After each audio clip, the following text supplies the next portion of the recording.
Live long and prosper. I was going into Toshi Station to pick up some power converters. Lilu Dallas Multipass. Shut up and take my money. By Grabthar's hammer. What a saving. One does not simply walk into Mordor. X never, ever marks the spot. Winter is coming. You're a wizard, Harry. Stay a while and listen. Hey, old Kermit the Frog. Bow ties are cool. So say we all. This is a Play on Nerds. Welcome to a Play on Nerds episode 170. And this week we are honoring the release of Guardians of the Galaxy Volume 3 by talking about the adventures of Buckaroo Banzai across the 8th dimension, another space cowboy group of people. And I'm here with my co-host, Steve. How you doing, Steve? That's right. I'm Steve. That guy's German, and we're here to have a real good time and talk about, they're basically the same film, a ragtag group of mismatched misfits running amok in spacecrafts across dimensions and through portals and stuff. Both have a agency with technology and music and karate. So I think everyone has guns in both of them for some reason. True. So they're the same movie. Absolutely the same. Basically the same film, but we're going to get into that later. What have you been up to since our last episode, Steve?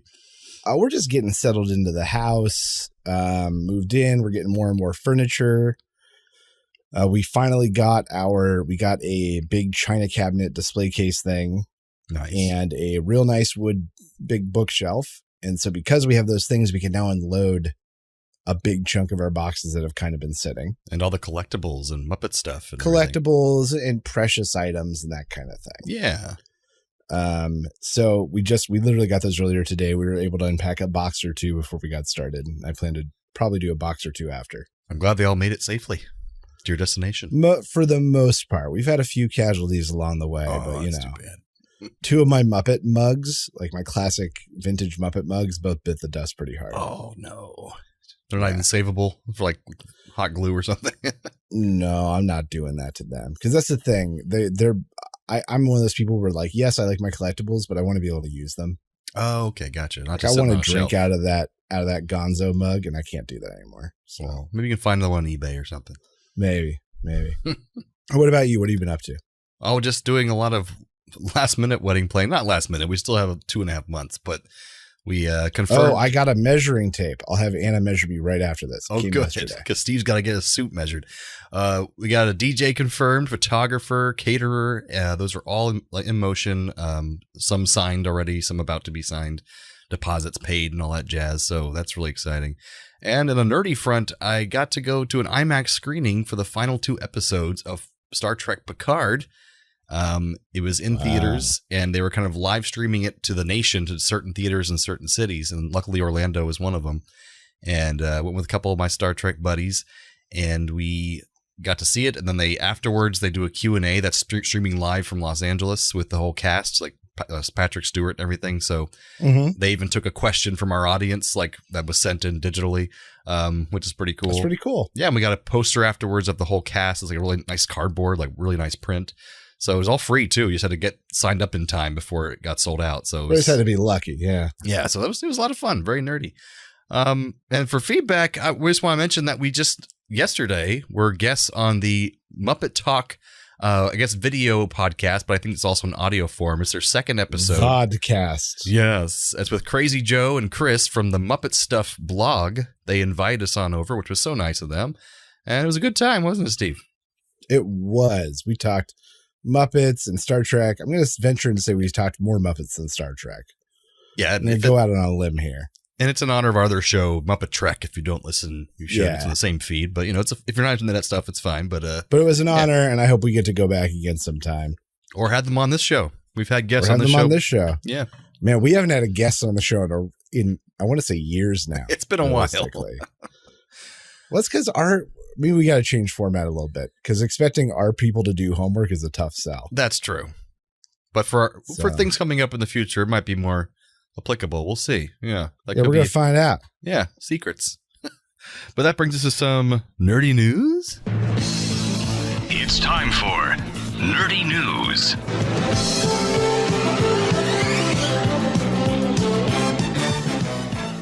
Right. Well, in Mexico and South America, there are these things called orchid bees.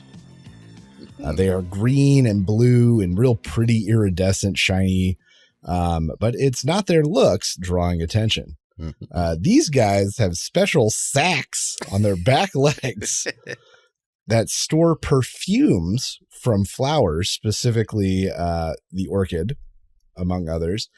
And because they drag around smelly good stuff with them everywhere they go. So science performed a test. So unlike other bees where they're like in a big hive, these don't function that way. They're much more like solitary insects, but they just happen to be a species of bee. So they took lab-raised bees that hadn't been exposed to perfumes, just clean smelling bees, and they observed them next to wild bees who were all gussied up, smelling nice. And the wild bees mated way more often,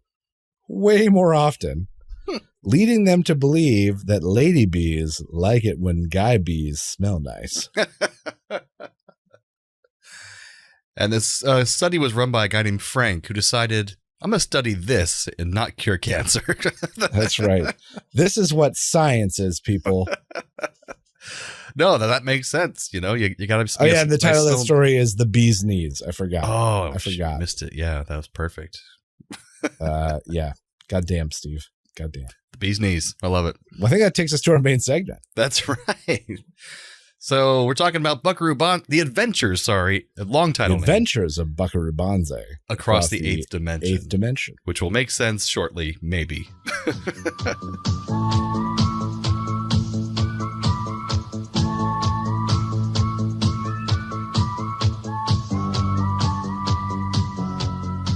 So this movie starts on a crazy premise. So I've seen title crawls that really have to explain a lot. This title crawl took it to a brand new level. That was one of my first notes. Like, they're trying to explain a lot of exposition all at once. Buckaroo Banzai is a brilliant neurosurgeon who gets bored, so he becomes a physicist as well. Oh, and he has a rock and roll band who has like eccentric members called, what was it? The Shanghai. I got it later on. Oh, The Shanghai Hong something. Kong Cavaliers. Hong Kong Cavaliers. The Hong Kong Cavaliers. All white guys. Yeah. He just gets bored. So he decides to build a device that allows him to travel to another dimension. And he tests it during a test of his rocket car, which is unrelated, kind of. Dr. Lizardo, they get a flashback being played by John Lithgow, is crazed and violent scientist who experimented with this same technology years ago. And ended up going through a dimensional door and losing his mind, seemingly. He breaks out of a mental institution upon hearing about this interdimensional travel and starts heading towards Buckaroo.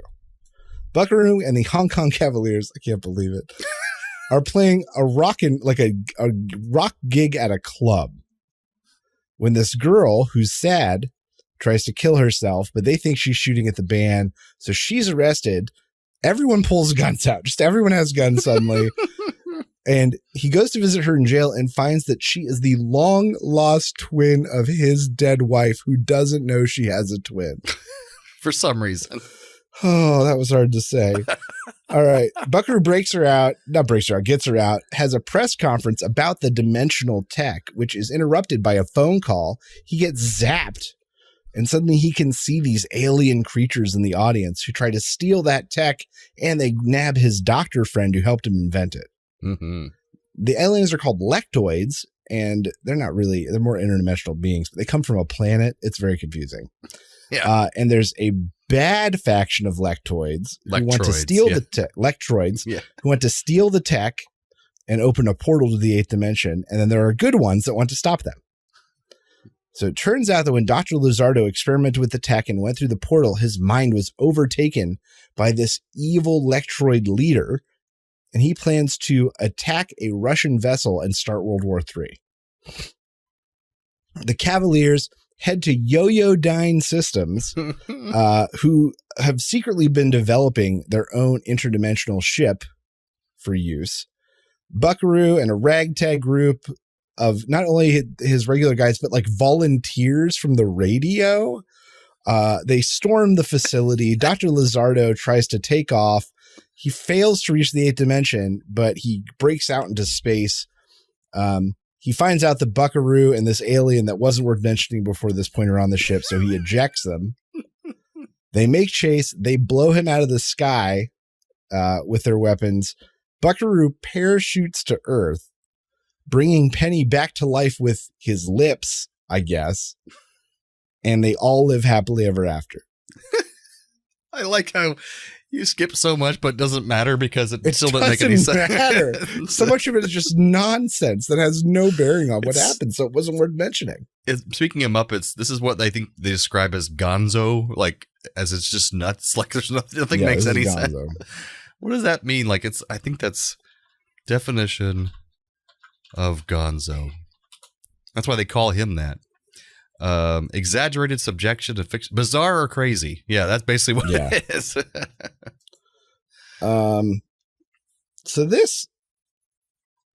So you got to respect this movie. You don't have to like it, but you got to respect it. Gotta respect it. Because they opened with a crazy premise. Mm-hmm. And they knew it was a crazy premise, but they wrote it the whole way. They didn't, it was unapologetic. Like they were like, we're making a crazy movie. It's crazy. And we're owning it. Yeah. Yeah, we're owning it. And they owned it. And it was nuts. Some of the effects were actually pretty good. Yeah, good practicals. And I got to say, for all the bad, not great acting in here, you get a couple gems. Like you get, what's his name? Clancy Brown, young Clancy Brown in there. Oh, let me make this list Jeff real quick. Goldblum, who John somehow Lithgow, isn't the most eccentric part of this film. Oh yeah, John Lithgow, Christopher Lloyd, Ellen Barkin playing the sad woman, Peter Weller, RoboCop as the lead, Clancy Brown, Jeff Goldblum, the creepy guy from Ghost, the dad from Clueless, the guy who plays the Black Captain America from Falcon the Winter Soldier. So a lot. Sorry. There's a lot. It's nuts. It's a crazy cast. And somehow Jeff Goldblum is like the quiet one. Yeah, that's true. He's not the quirkiest. So big cast. And I got to say, John Lithgow was just, he was going for it. Oh, totally. Like I feel like he was the one person that understood, that got this movie. The assignment. Like the one actor who knew what he was supposed to be doing. And that was to just be insane. With his like Italian / what the hell accent. I don't know. Almost Russian at times. Yeah. But like if he had played that any other way, it wouldn't have matched up with the movie. He had to be the biggest villain ever to contend with this biggest movie. Whereas Peter Weller was in a regular action movie, which works somehow. Like he was taking it totally seriously. He wasn't over the top as the lead character. Buckaroo's got to be totally cool. Yeah, he's just totally cool. This is just a normal day for Buckaroo. Yeah. Their name's Buckaroo. How else would it be? Here's Buckaroo, dude. You're a neurosurgeon. That was nuts. I don't know why he needed to be a neurosurgeon. That's one of the things I put that I didn't like about the movie is that they tried to do too much with his backstory because they didn't do anything with all those characteristics. Like the surgeon skills are not used in the adventure at all. Like they just mentioned he's a surgeon. He has one scene as a surgeon, but it's not related to the adventure. It doesn't help anything. His musical talents don't contribute to the adventure at all. His martial arts skills don't contribute to he only kicks one guy in the balls. That's it. At one point he's in a kimono and has a sword.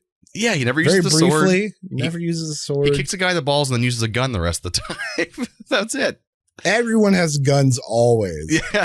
I was just nuts that every one of the Cavaliers had like multiple pistols on them at any given moment.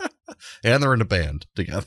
And they're in a band with a bored neurosurgeon physicist. So yeah, the only thing he actually utilized was him being a physicist. That was it.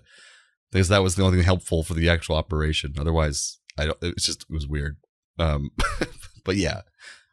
But I agree with you. John Lithgow I think it's Lithgow. I think it's the way it's supposed to be pronounced, but I'd never said it that way. He was great. Just totally bonkers movie. The cast is wonderful. Just nuts. About his team, I think they had a real opportunity to make this movie even better if his team was more interesting, but we don't learn much about any of them really, except for maybe Perfect Tom, I think his name was. Or he gets the most screen time, I think. Yeah, and Jeff Goldblum was interesting but strange. And then the rest of them, like, they have 3 lines. Like, they don't have any characteristics that make them interesting at all. So They should have been really different and really wacky and interesting, and that would have really brought this to a whole other level. But they were just kind of boring white dudes that didn't say much. I don't know. Yes, that's accurate. Yeah. Yeah, that's accurate. If anything, they needed to push that aspect harder. Like, and then less neurosurgeon stuff, maybe more of that. Yeah, exactly. And Penny really could have been better. The Ellen Barkin part, she at one point like seems to show intelligence at the press conference, like she knows what he's talking about in a very scientific way. And then at one point, John Lithgow's character calls her a doctor, and that confuses Buckaroo Banzai, but then it never goes anywhere. And so she just was like a damsel in distress the rest of the time. It was like, that was it. But it was the 80s. That's kind of what they did. But other than that, this was a ride. This was a ride. I also think that the storyline with the good aliens was like unnecessary, as mentioned in my summary, where I was like, it literally has not mattered before now that this good alien exists. Yeah, he helps them somewhat and tells them some things that are helpful, but other than that, he helps with the exposition, because otherwise there's no way for them to convey this storyline that wasn't needed. And why do they have Jamaican accents? Right. There were some weird choices. He's like the black aliens and the red aliens, but then the black ones were actually black people. I was like, that was kind of problematic. Yeah. But overall, I think this movie is like worth a watch as long as you know that it is insane. Yeah, it's nuts. And it has like, I think it influenced Doctor Who's outfit for the 11th Doctor, with the bow tie and his like coat look exactly like the 11th Doctor. I think it's kind of funny. See it. I could definitely see it. The guy from Better Call Saul and Breaking Bad is in this as an orderly. He's really great. The really tough guy. Oh, yeah, he is. He was in Gremlins as well. Oh, I forgot he was in Gremlins. That's right. But yeah, they mix a lot of Chinese and Japanese terms around. They just kind of throw those around willy-nilly, and it's kind of confusing. But other than that, yeah, he's kind of supposed to be like a samurai almost, but yeah, they mix metaphors a lot. And they have like the Hong Kong Cavaliers, like that's part of China, but okay, what's going on? I'm so confused. But yeah, I think it's worth watching for sure. I understand why it's a cult classic. Absolutely, I can see why I don't have to like it. So, trivia? We ready for trivia? Let's do it. In the original script, Buckaroo was supposed to have an archenemy named Hanoi Zan, who was never seen but referenced to Buckaroo and the other characters. All scenes containing dialogue regarding Zan were deleted from the film's theatrical release, but are now available on DVD. Zan was supposed to be the head of a mysterious crime syndicate called the World Crime League, which they tease at the end if there was going to be a sequel. That's who he'd be facing off at. And also, he's the man who murdered Buckaroo's parents and his wife Peggy, the twin of Penny. Oh, that might have made the twin thing pay off a little bit better. Exactly. And also, Jamie Lee Curtis played Buckaroo's mother in a flashback, but that scene was deleted. The scene is also available on the DVD in an optional, it's like a prequel to the theatrical version. And it's in the special feature, but you can also see her very quickly on the dashboard of his jet car. She's in a picture with her dad, or his dad as well. Very quick flash. You can find the pictures online. If you search, you'll find a picture of her with little Buckaroo and the Japanese dad. The movie's ending invites the viewer to watch for the upcoming Buckaroo Banzai versus the World Crime League. This was the real title for a sequel that Sherwood Studios planned to make if this film had been successful. Unfortunately, it was a box office bomb, and Sherwood Studios went bankrupt. However, after its release on video and cable, the film became a cult favorite, much the same way as Mad Max did in that same time period. But legal wrangling and the bankruptcy prevented any other studios from picking up the sequel rights. And even many years later, MGM had to fight through a pile of red tape simply to get the okay to re-release it into the home video realm on DVD.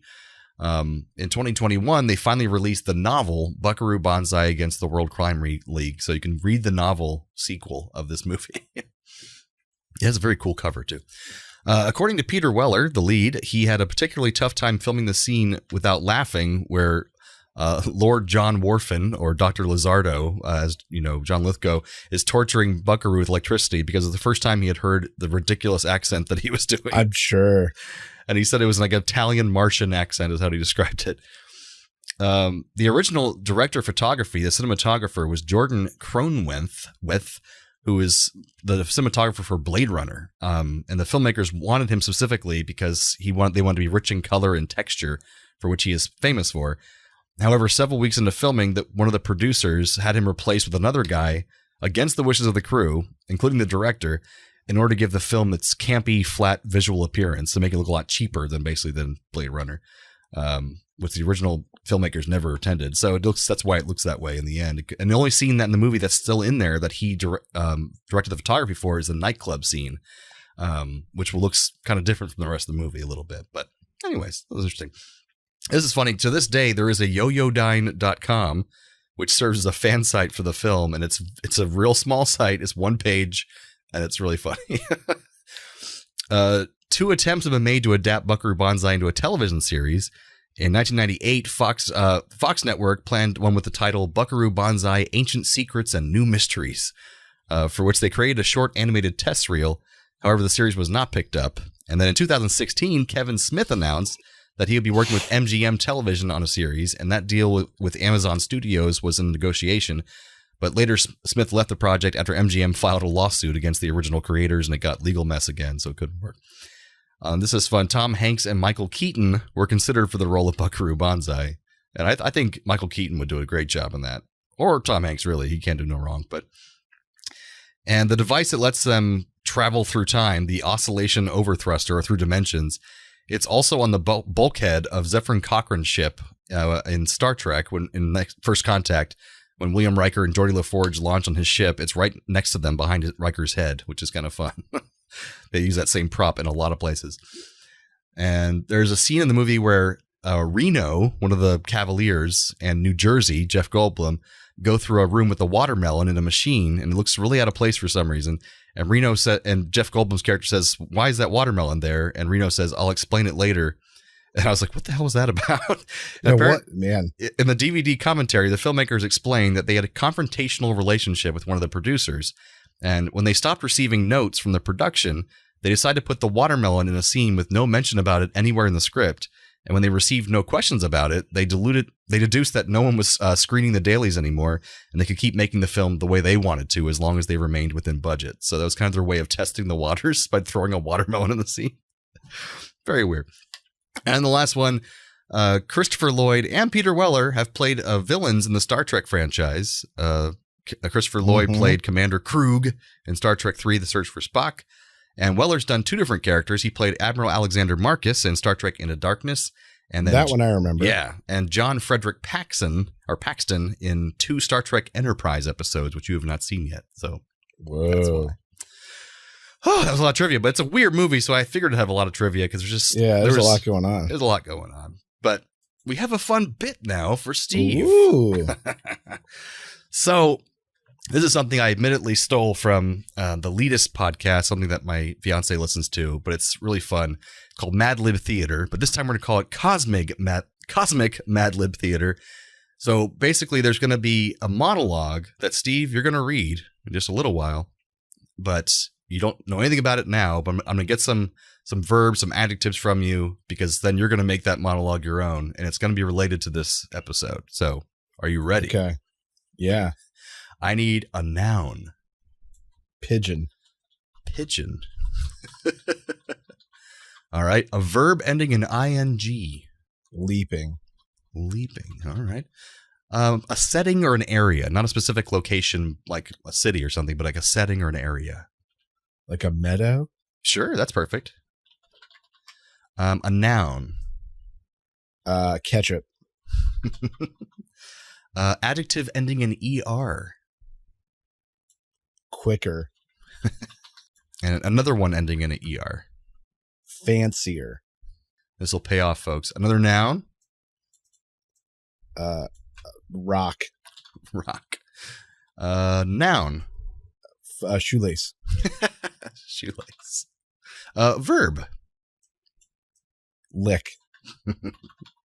Okay, I'm already seeing some of this. Verb. Stab. And a noun. Cracker. I think I mean a couple things. Verb ending in ing. Slaying. A noun. Football. This is gonna be great. Another noun. Love. Nice. Another noun. Window. A female celebrity name. Cher. A state of being. Perplexed. A living thing. Like a clover. All right.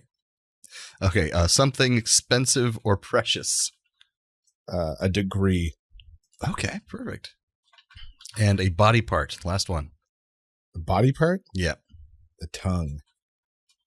So, folks, this may or may not make any sense because I had to write this Mad Lib myself and take out the certain words, and I'm not an expert, so we'll see how it works. So I'm going to send you a link, Steve. It's funny to think that there would be Mad Lib experts. There's someone that's their job. Now that you say it. And so basically, Steve, this is the monologue that Ego makes from Guardians of the Galaxy Volume 2 when he's describing how he came to be and how Peter came to be. We have some music to put him into the mood in the background. All right. You are now Ego, displaying to the whole Guardians of the Galaxy how you came to be. Do I have to be Kurt Russell? You could be however you want to be. Okay, because I don't think I could be Kurt Russell. No, that's fine. All right. This pigeon you see before you is only an extension of who I truly am. I don't know where I came from exactly. The first thing I remember is leaping adrift in the meadow, utterly and entirely alone. I fed on the ketchup around me like plankton. I grew quicker and fancier. I formed a rock to protect myself from the elements. Oh, that kind of works. And continued building from there. Shoelace by shoelace. The very planet you lick on now. I built the spires reaching up to the sky and the tunnels burrowing into the depths. But I was no ant to be fulfilled solely by stab. That didn't really work. I wanted more. I desired crackers. There must be some life out there in the universe besides just me, I thought, and I set myself the task of slaying it. Yes, Queen. I created what I imagined biological football might be like, down to the most minute detail. I wanted to experience what it truly meant to be football as I set out amongst the stars. I visited thousands of planets over thousands of years, one barren love after the next, until I found what I sought, a window. I was not alone in the universe after all. It was with Cher that I experienced perplexity for the first time. I called her my Clover. Oh, that's nice. And from that perplexedness, Peter, you... I searched for you for so long. When I heard a man from Earth held a degree in his tongue without dying, I knew that you must be the son of the woman I loved.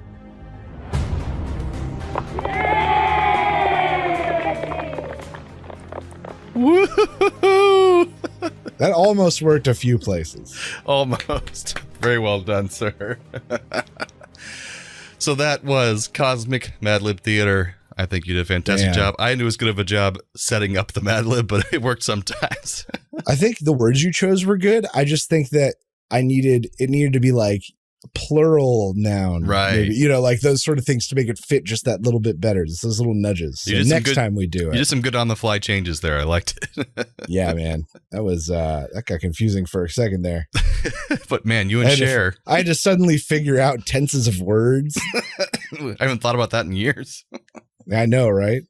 Well, that brings us some radical recommends. I recommend. If you have the means, I highly recommend picking one up. What do you recommend I do? I recommend Pleasant. All right, this week's Radical Recommend is very specific, as I think is what I'm doing now. Specific Radical Recommends. And I'm going to give credit to the Pennsylvania Department of Transportation on a Wednesday afternoon at 11:30. Do explain. It's my Radical Recommend. It was in Penn Hills, department. I had Wednesday off for the first time in a very long time because I'm on this new 2-week rotation, and every other Wednesday I have off. Nice. And so I said, first Wednesday I have off, we're going to go and we're going to take care of our licenses. So we decided we're going to go. Anna had an appointment in the morning.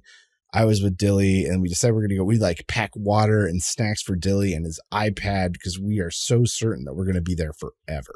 Right. And we're worried about when we get there, we're going to see what it's like. And then we'll set a timer and figure out what time we absolutely have to leave to get Joyce. We do all these things and we walk in. There's no one there. Huh. No one there. Guy sees us right away, confirms we have what we need. We get sent to 2 different windows. So we get processed twice as fast. We do vision test. We do all the paperwork. We get signed up for real IDs. We get sent over to pictures, and front to back, it was 20 minutes. Holy crap. That never happens. So we walked out of there. We're what do you want to do? Oh, we have time to go do some other stuff. So we went grocery shopping. And we ran a few more errands. So it was just one of those things where we were braced for 4 hours of hell. And it was not we that were at all. in and out in 20 minutes. It was so easy. I wonder if it's like that every day or if it's just PennDOT in Penn Hills on Wednesdays at about 11:30. You are my radical recommend this year. Well done, PennDOT.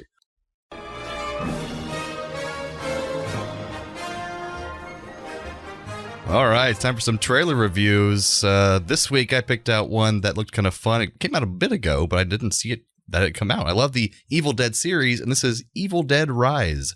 I don't know if it's in the same universe or if it's a reboot or I don't know. But what do you think of the trailer, Steve? I think it's good. I think it's a sequel to the last one. Oh, that's true. Because I think that the girl we're seeing in this is a recast of the character from that movie, though I could be wrong. Maybe. They're very similar looking actresses, but I don't think this is that actress. Right, I don't think it is either. But it looks like it has all the tenets of Evil Dead. I'm visually not digging this one. This is reminding me so much of the more recent scary films like The Nun and all those that crap and Annabelle. Yeah, it seems very has isolated. those visuals. It doesn't feel like Evil Dead. Because Evil Dead was always a lot of people and they're moving around, and this is all in one apartment. It feels like, or one house. I don't know. Just you're right. It has the same feel of it's copying off. Insidious and Conjuring. Right, it has that visual appeal and those visual aesthetics, so it makes it hard for me to see past that and be yes, this is going to be a fun romp Evil Dead movie, maybe. Yeah, because the thing, mind you, the last one wasn't a fun romp, but it still kept a lot of that spirit. It had some comedy in it, some lighthearted moments, yeah. But because you have to have some comedy be an Evil Dead movie, otherwise you're just like every other horror movie. What's the point? This thing seems then you're just dead making serious. Another Annabelle film, and that's my problem. This seems totally dead serious and no fun. But it looks like good effects, good practical effects sometimes. Yeah, I'm sure it'll be a quality film. I'm just not sure I'm going to be stoked about it. Yeah, I kind of feel the same way. I agree. So what do you give it? I'm going to give it 1 Gary Busey chasing Raul Julia around the house, pretending that he has a chainsaw. He doesn't actually have a chainsaw. He's like, let me cut off your arm. Raul's like, for the last time, get away from me. Cut to the next day. This is my rating. It's I give it 1 Gary Busey, seemingly slowly walking over to Raul Julia with his blood coming out of his mouth like he's a zombie. And Raul says, "What on earth did you do?" And he's like, "It's okay. It's just strawberry jam." Anyways, story checks out. We have an honorable mention of The Flash, the second trailer for The Flash. It just came out. What was added to it, Steve, do you think? Or what did you see that interested you or not? I don't know. So we get a little bit more Michael Keaton. Yeah, it seems like a lot of Michael Keaton in this movie. Considerably less comedy. The last trailer, they really played up the comedy, and this one, they really played it down. True. There's a lot more epicness going on. And a lot more epicness going on. We saw a lot more of Supergirl in this one. So I don't know. They're clearly trying to push a more serious aspect of this film.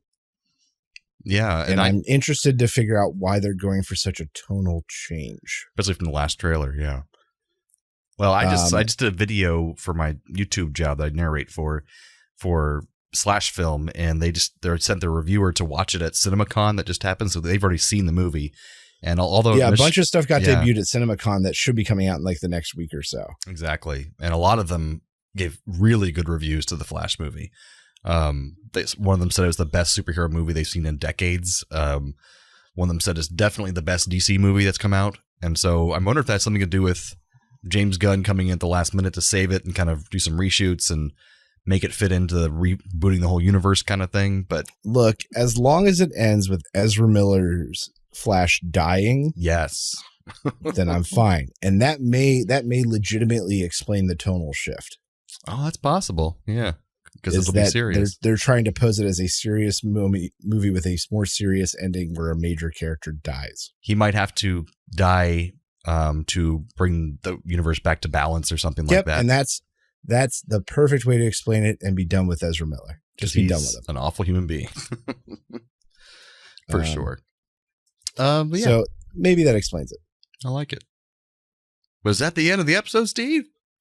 Yeah, I guess it is. Join us. How exciting. Join us. Thanks for coming for 170 Buckaroo Banzai, 8th Dimension, whatever. Join us next time for episode 171, where we roll the dice and figure out what the hell we're talking about. It's going to be interesting. Come on back folks. and be our nerdy audience. We will keep on coming back and being your nerdy co-hosts. Thanks again, Internet. Stay nerdy, my friends.